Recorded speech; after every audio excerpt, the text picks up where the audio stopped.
Hello, hello. Do you want to hear a story?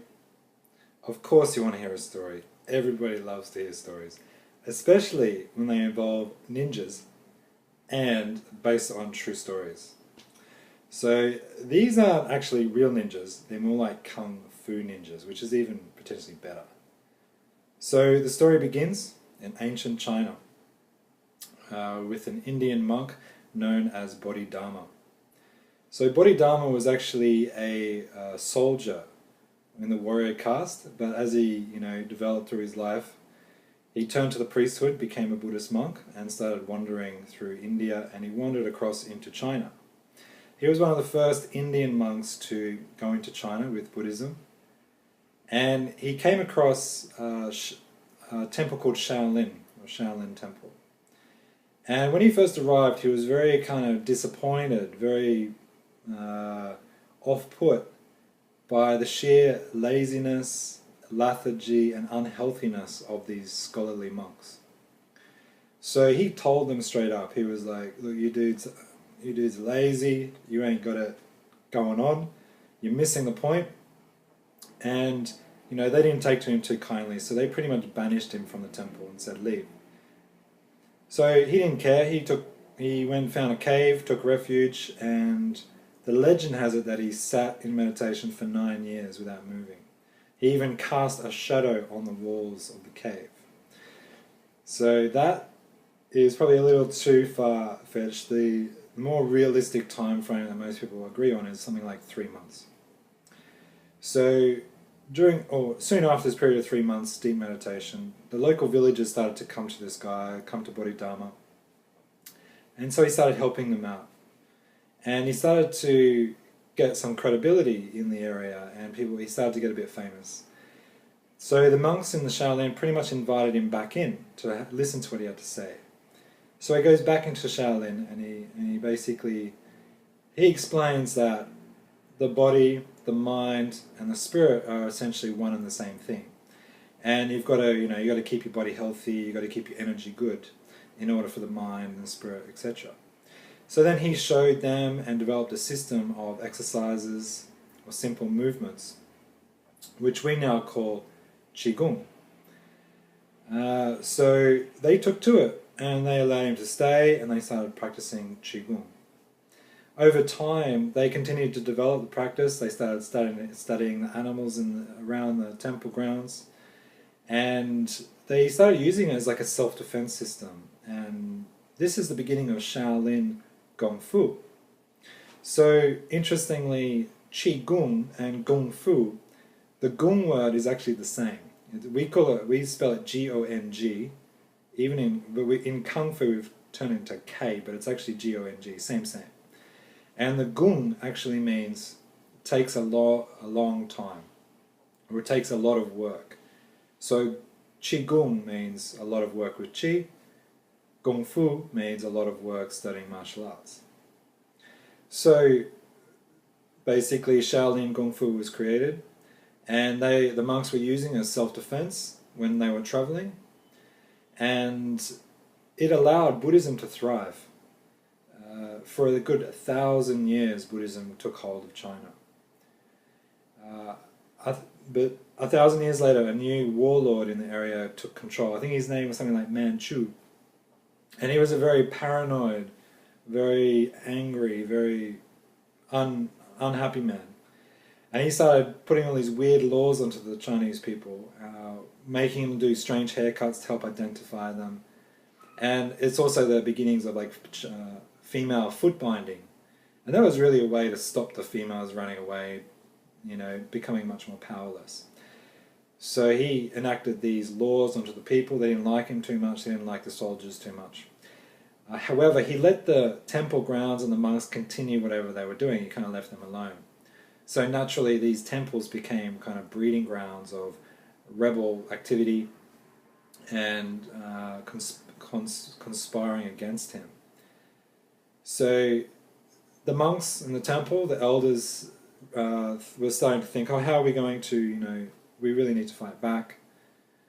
So at that time, they were training martial artists, but it took 18 years to have a fully fledged Shaolin martial artist complete the training.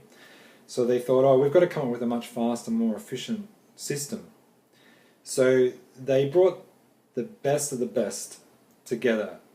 So they brought 5 of the best elders, all coming from different lineages of martial arts. And they all sat down and started devising a system, or a martial arts system, which they could teach quickly. It was super efficient, and you could teach a lot of people there. Like, you didn't have to be strong, you didn't have to be a man even. So they started developing the system, and they started calling it Wing Chun. And Wing Chun is loosely translated as hope for the future, or forever springtime. However, soon after this happened, Manchu, the crazy warlord, got word that the monks were, conspiring against him. So he sent his soldiers in, basically destroyed everything, and killed 4 of the 5 head vulnerable monks. The only one to survive was a nun named something like Neg Nu, something like this, I'm not sure, something like that. So she ran and took refuge in a cave nearby. She continued to develop the work of this Wing Chun system, and she started writing it down and started working it out and basically finalizing the system. During her time in the cave, she came across a village girl, very young, very beautiful, but also very small woman, who was being bullied and tormented by the village idiot, or the village gangster, a horrible man. And he was basically forcing this village girl into marriage with him. She knew the nun was into martial arts and there was something special about her. So she asked the nun, "Can you help me?" The nun agreed, knowing that she had a good martial arts system in place. And she told the girl, "Okay, go to the man and challenge him to a fight. And in the fight, if you win, then you don't have to marry him."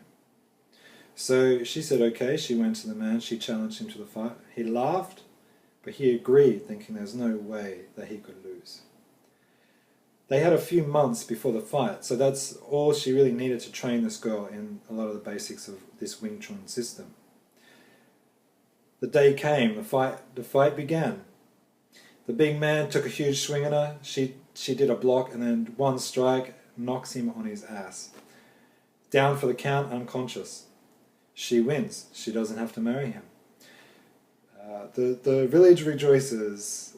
The father of the girl then goes to the nun. Can you be the caretaker of this girl? Can you look after her from now on?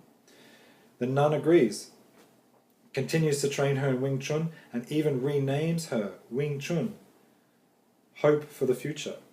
She becomes the first official student of Wing Chun. And interestingly, it is now 2 females who are the origins of Kung Fu, Wing Chun Kung Fu. So the young girl then, after many years, marries another man, then she trains him in Wing Chun. The story continues, the martial arts system continues through time. Apparently 6 generations later, it gets to a man called Yip Man, who's based now, or was, in Hong Kong. And Yip Man became the teacher of Bruce Lee. So that's where it got to. And then Bruce Lee took it, developed it, and changed and did his own thing to it. So that's the story and the origins of Wing Chun. What I really love about this story is that it was actually developed by 2 females. And this really shows you that, and one of the magics of this system is that it's not based on strength. It's nothing to do with size or strength.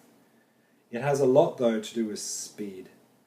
You have to and you also have to practice the movement often to get a lot of speed, because you get your power in the speed.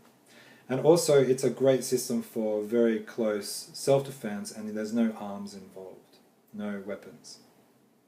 So that's the story. I hope you enjoyed it. If you have any questions, let me know. And if there's any other insights or any other morals to the story, please feel free to share them. Alright, thank you. Ciao.